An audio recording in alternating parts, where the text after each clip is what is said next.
Welcome to the KZGN News. Today we'll bring you news from Congressman McCarthy and State Senator Fuller, water news, Kern River news, and much more. From the Rademacher Hills to Bee Mountain and the mighty Sierras, Ridgecrest to Inyokern and China Lake, this is your news for the Indian Wells Valley with the KZGN News crew. Thanks for joining us for the news. I'm Tom Wicknick, and here's news affecting Ridgecrest and the Indian Wells Valley. Tonight we start with news out of Washington. Congressman McCarthy released the following statement on House passage of H.R. 2647, the Resilient Federal Forest Act. The West commonly faces wildfires that destroy communities and upend the lives of families. These fires have devastating impacts not only to wildlife, but also release significant amounts of pollution into the air we breathe and close down recreational opportunities and public access to our national forests, sometimes for years. My constituents in the California Central Valley feel the impact of these fires every year, from the homes burned in our mountain communities to the smoke and ash in our towns to the recreational areas destroyed. Current forestry management policies to prevent and respond to these natural disasters are inadequate. For instance, when the Forest Service and Bureau of Land Management run out of money to fight fires, they cover the difference by taking money from other programs, oftentimes ones that are used for fire prevention. This leads to a cycle where more needs to be done to fight fires because less has been done to prevent fires in the first place. The Resilient Federal Forest Act stops the cycle by providing access to more funding toward the suppression and protecting other Forest Service prevention programs during wildfire disasters, all while staying within the limits set by the Budget Control Act. And to restore our forests after wildfires, the bill allows dead tree removal to undergo expedited environmental reviews, which leads to faster reforestation and less fuel to spark new fires. With healthy forests, California and every state that faces forest fires will be able to breathe a little easier. And in other news from the Congressman McCarthy, he's released the following statement on passage of H.R. 2898, the Western Water and American Food Security Act, out of the House Natural Resources Committee. Today, we move one step closer to modernizing our water management system by moving legislation that can provide our communities relief from continued water rationing and higher cost.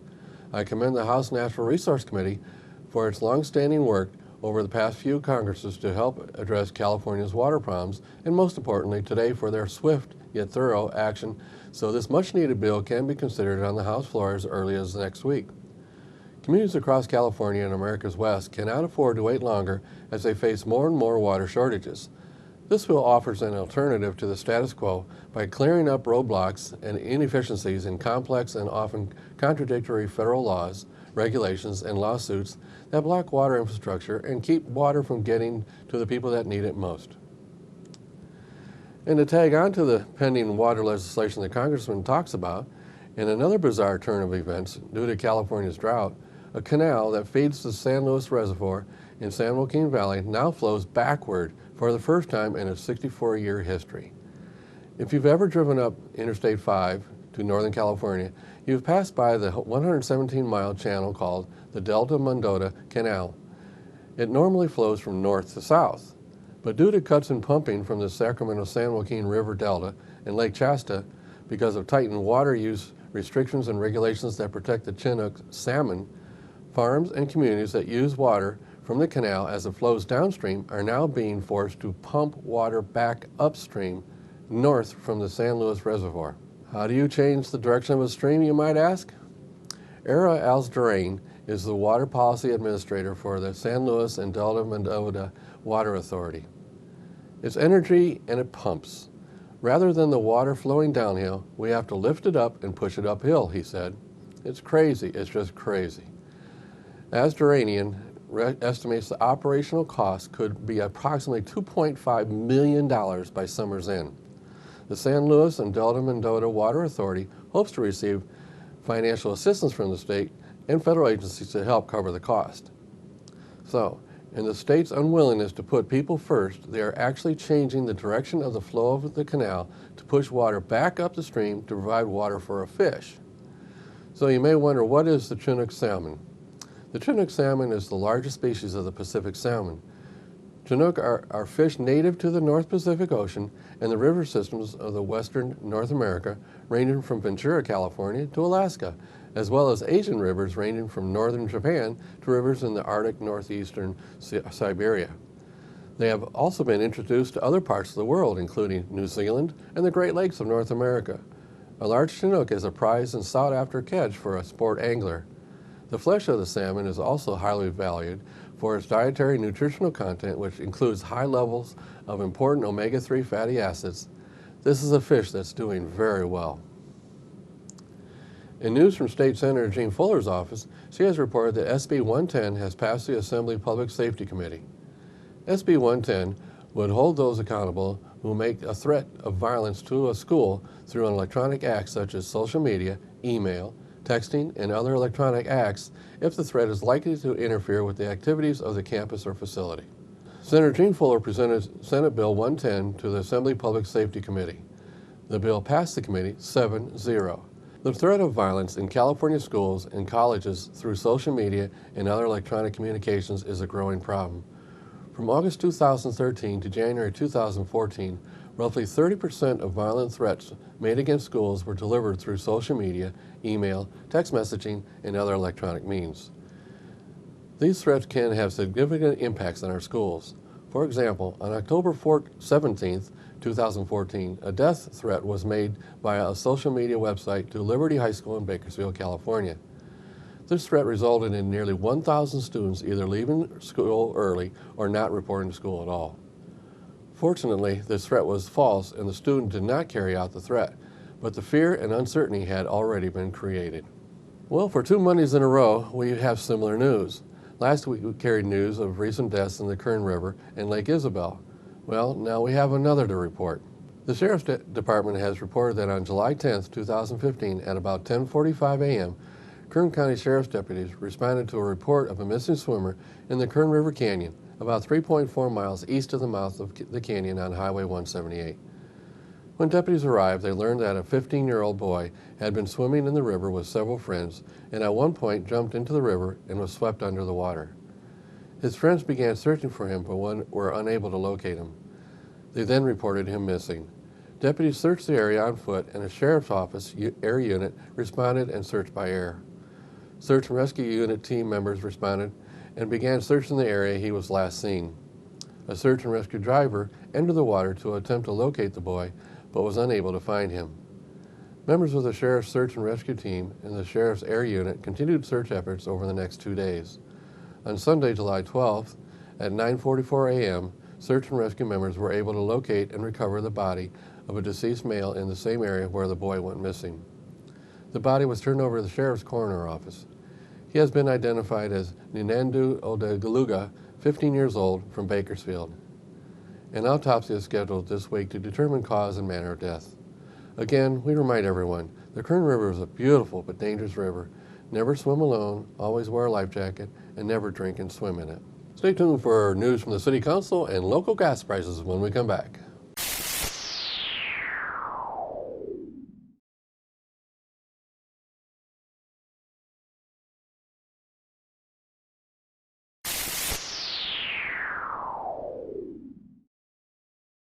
Now here's what's on the City Council agenda for this Wednesday's regular meeting.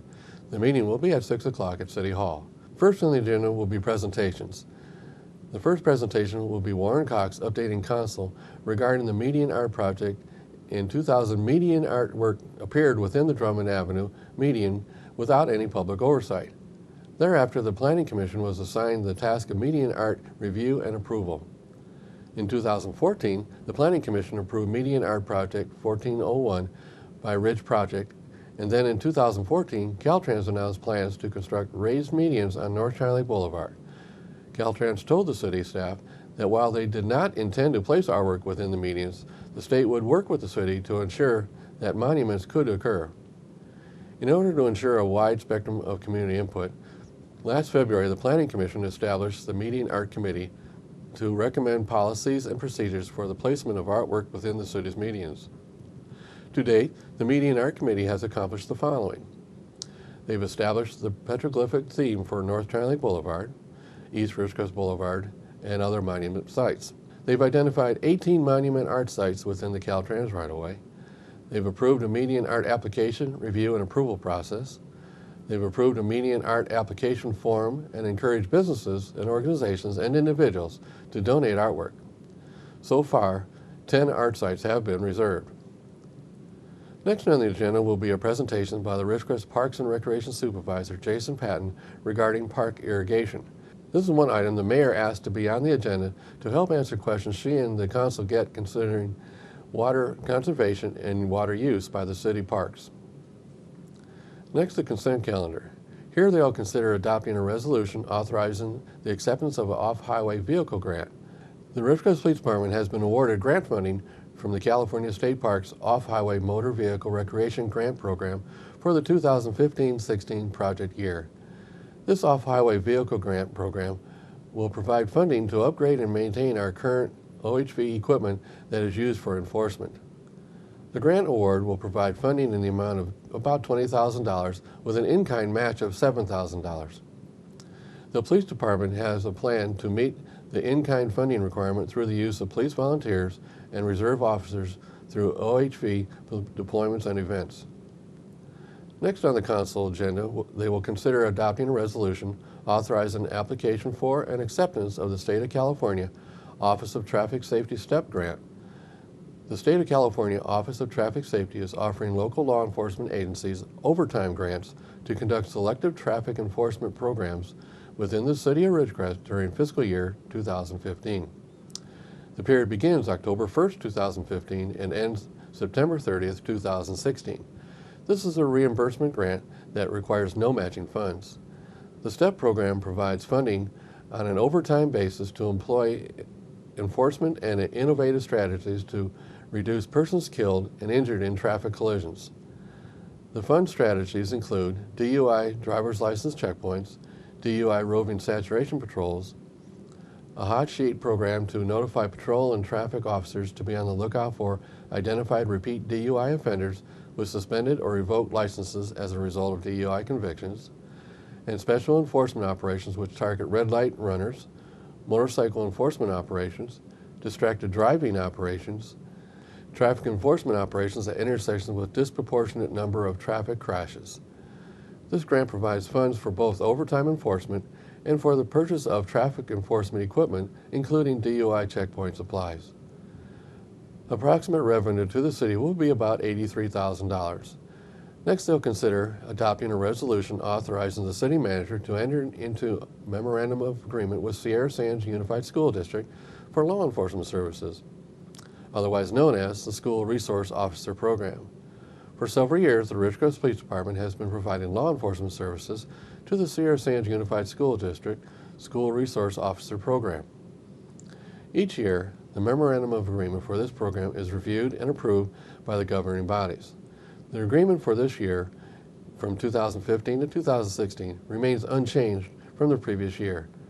The agreement approves a partnership for the city to provide the service. The school district pays approximately 50% of the total cost to provide the support. Under the discussion part of the agenda, the council will consider an appointment to the Measure L Citizens Advisory Committee. This will replace the opening that resulted from Councilman Eddie Thomas getting elected to the council. Then the council will have a discussion and approve a draft response letter regarding the grand jury report received on May 27th. So that's their agenda for Wednesday evening. Now in KZGN's continuous effort to provide news and information you've asked for, here are today's local gas prices. Well, prices are skyrocketing. While our local stations are doing good, the surrounding areas are really going up. This is just crazy. As of this morning, Ridgecrest is ranging from $3.35 to $3.99. Lancaster from $3.39 to $4.59. The LA Valley area is going from $3.71 to $4.29, and the Bishop area $3.80 to $3.95. We have one station coming in at the $3.35 figure and another one at $3.39. Tune in with us Mondays, Wednesdays, and Fridays for updates. We at KZGN always suggest you shop locally to support our local economy. Remember, when you pay any sales tax out of town, you're helping those cities pave their streets instead of here. Stay tuned for weather and sports after the break.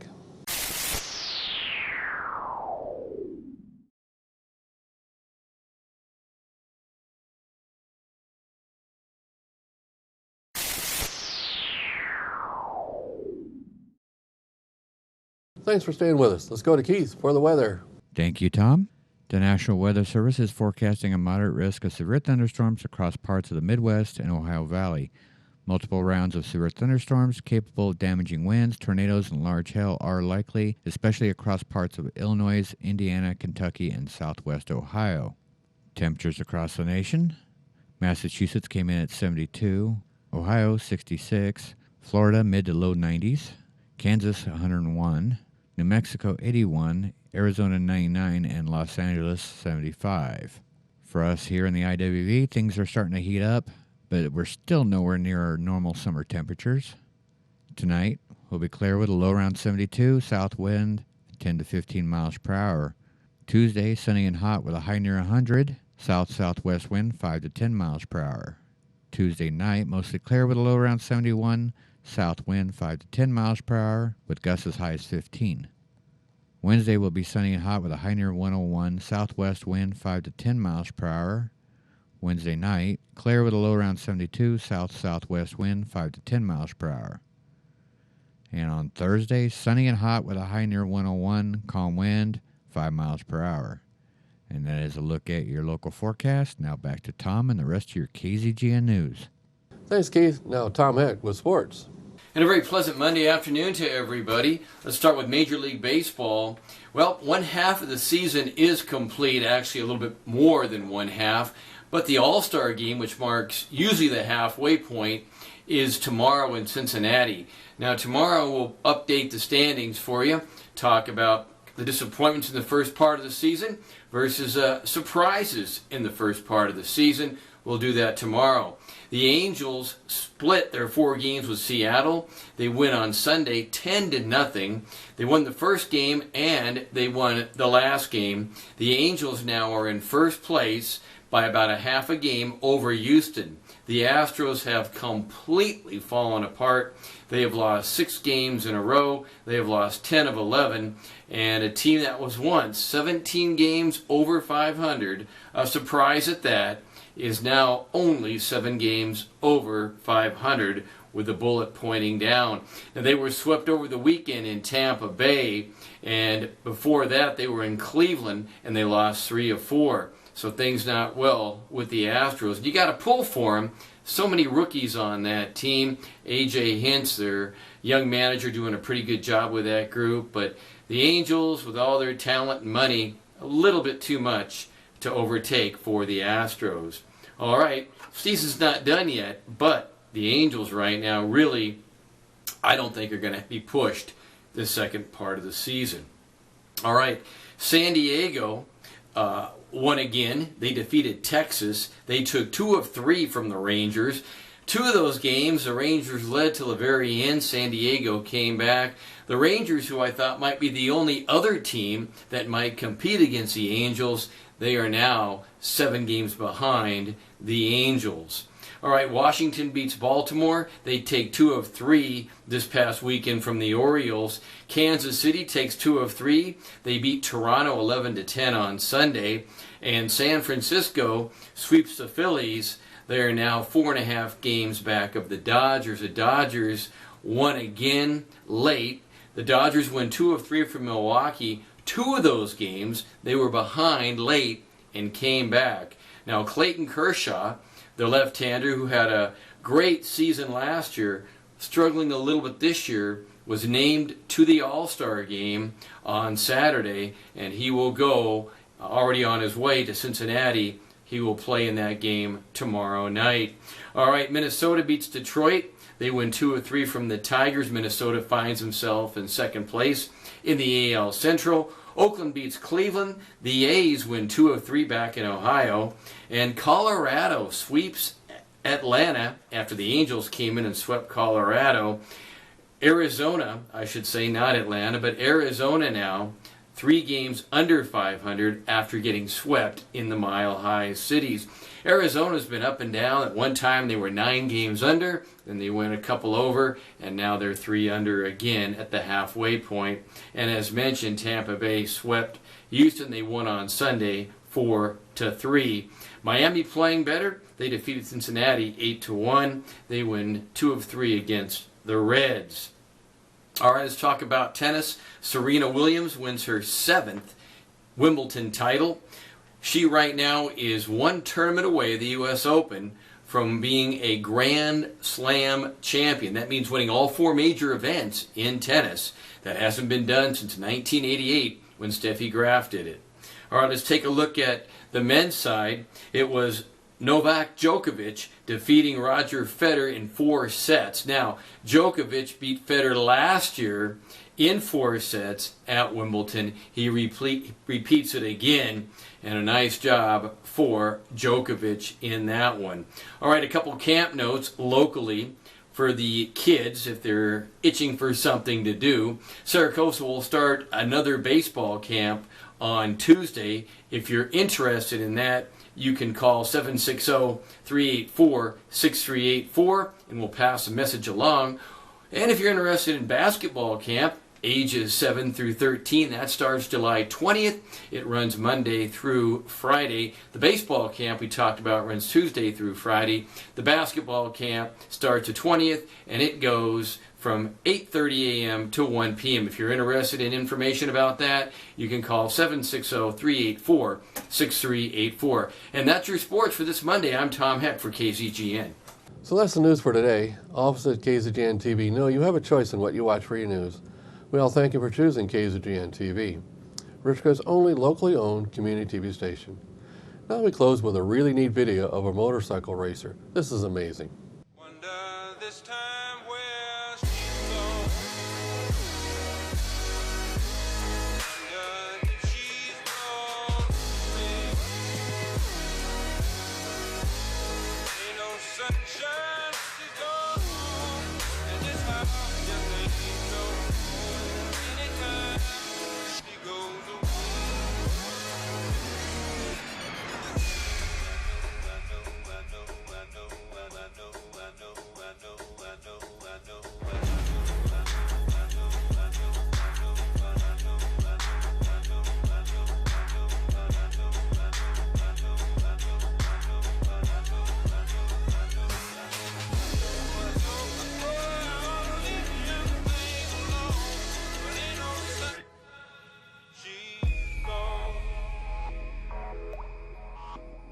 It's not warm when she's away.